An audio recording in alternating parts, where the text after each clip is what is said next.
Good morning, student. This is your assisted subject, lesson 7, being on. You know that we already started this chapter, and today we are going to discuss the first topic of this chapter, the old people.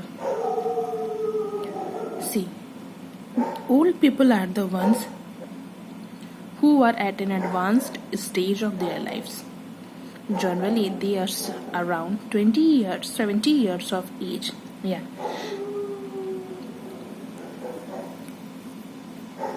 Old people are ones who are at an advanced stage of their life. जो वृद्ध people होते हैं, जो वृद्ध आदमी होते हैं, महिलाएं होती हैं, वो अपने एडवांस स्टेज पे रहते हैं. And generally they are around 70 years of age. और जो बूढ़े होते हैं, they are 70 years, around 70 years of age. We cannot say the 60-year people are old. Around the 70 years of people, they are called old people. Okay, so they are physically quite weak. वो क्या होता है कि शरीर से बहुत कमज़ोर हो जाते हैं. And they have so many problems on this stage of life. और इस स्टेज पे उनके साथ साथ बहुत सारी समस्याएं होती हैं, like eyesight problem, hearing problem, cognitive problem, movement problem. Like जैसे उन्हें आंखों से कम, बहुत सारे जो वृद्ध होते हैं, जो बूढ़े होते हैं, उन्हें उनकी आंखों से कम दिखता है. कुछ लोगों को सुनाई कम देता है. कुछ लोगों को कॉग्निटिव प्रॉब्लम होती है, लाइक कुछ भूल जाना, ठीक है, जो दिमाग से होता है. ओके, मानसिक रूप से बीमार रहते हैं. मूवमेंट प्रॉब्लम, कुछ बूढ़े ऐसे होते जो बैठ नहीं सकते, मूवमेंट, अपनी बॉडी का मूवमेंट नहीं कर सकते. तो उनकी इस उम्र में बहुत सारी प्रॉब्लम्स अपने आप आके उन्हें परेशान कर दिए. तो इससे कहा जाता है कि बुढ़ापा अपने आप में एक बीमारी है. जब हम बूढ़े होते हैं तो धीरे धीरे हमारे शरीर की जो फिजिकल एक्टिविटीज़ होती है कम होने लगती है. हम बीमार रहने लगते हैं, हमारी आंखों से कम दिखने लगता है, हमें सुनाई कम देने लगता है, हम उठ बैठ नहीं पाते. तो इसके लिए हमें क्या है, हमें दूसरों की ज़रूरत पड़ती है. ओके, तो इस चैप्टर में बीइंग गुड में जो पहला टॉपिक है द ओल्ड पीपल, सो इसका सीधा मतलब है कि हमें बूढ़े लोगों के प्रति भी अच्छा व्यवहार करना चाहिए. ओके, क्योंकि वो फिजिकली वीक होते हैं. उनके जैसे ही वो बूढ़े होते हैं, if they are around 70 years of age, तो उन्हें अचानक से बहुत सारी समस्याएं अपने आप आके घेर लेती हैं. क्योंकि आप सोचो, जब एक बच्चा पैदा होता है, वो कितना सुंदर, तंदुरुस्त, गोल मटोल सा होता है. धीरे धीरे वो बड़ा होता है, फिर वो टीनेज होता है, अडल्ट होता है, फिर ऐसे क्या धीरे धीरे टाइम बीतता रहता है और अपने आप जो फिजिकल एक्टिविटीज़ होती है वो कम होना शुरू हो जाती है. जब हम 70 years के होंगे, आपके घरों में बूढ़े होंगे, आपके ग्रैंडफादर, ग्रैंडमदर, तो आप खुद इस चीज़ को समझ सकते हैं कि वो कुछ भी चीज़ अपने से उठाने में कितना टाइम लगाते होंगे, कितना धीमे चलते होंगे. कुछ चीज़ें उन्हें समझ में नहीं आती हैं तो हम उन्हें बार बार समझाते हैं. कुछ जो बूढ़े होते हैं उन्हें ये बताना पड़ता है कि आप हमारे साथ हैं, मैं आपका बेटा हूँ या मैं आपकी बेटी हूँ. वो उन्हें याददाश्त की प्रॉब्लम होती है. तो इस उम्र में अचानक से बहुत सारी प्रॉब्लम्स हमें आके घेर लेती है. तो हमें इस टाइम पे इन लोगों की खुद से बिना कहे हेल्प करनी चाहिए. Okay, more they become impatient. और आपने देखा होगा कि इस टाइम पे बहुत सारे बूढ़े होते हैं जिनमें पेशेंस की कमी हो जाती है.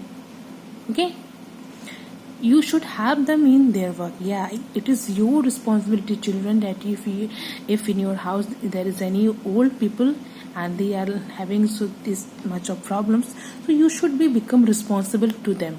You should come forward and you should help them. Okay,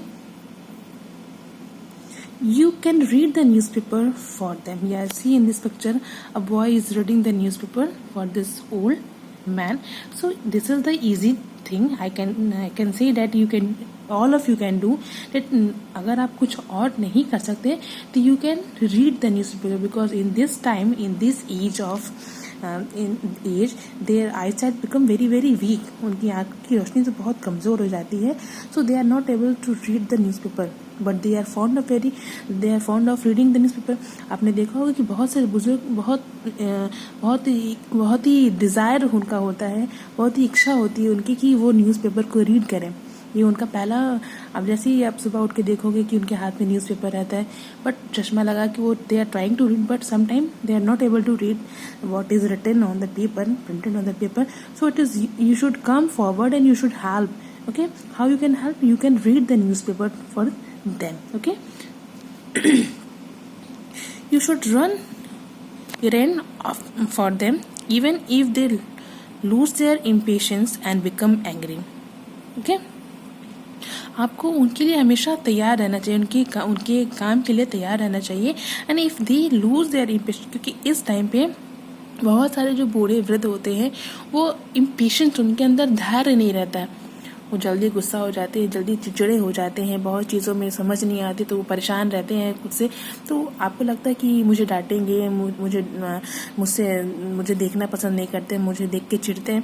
तो ये उनका नेचर इसलिए हो जाता है क्योंकि वो खुद से एक स्टेज में आ जाते हैं जहाँ उन्हें खुद भी कुछ चीज़ें समझ में नहीं आती, इसलिए वो ऐसे चिड़चिड़े हो जाते हैं, इम्पेशेंस हो जाते हैं एंड बिकम एंग्री, और गुस्सा करने लगते हैं.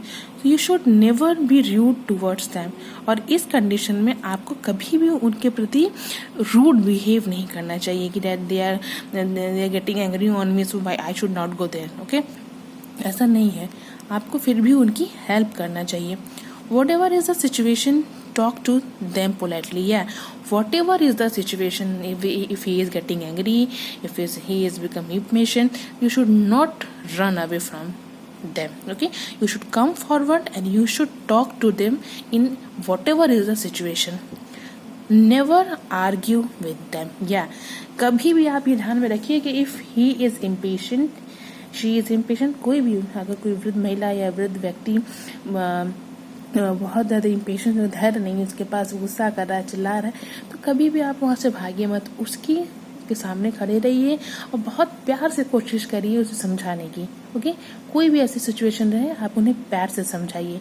You can also show care towards them by giving them their medicines. या आप उन्हें उनकी मेडिसिन दे के भी उन्हें अपना प्यार दिखा सकते हैं. Whatever is the situation, कोई भी सिचुएशन है, आप उनके लिए हमेशा खड़े रहिए. You can also spend some time with them so that they do not feel lonely.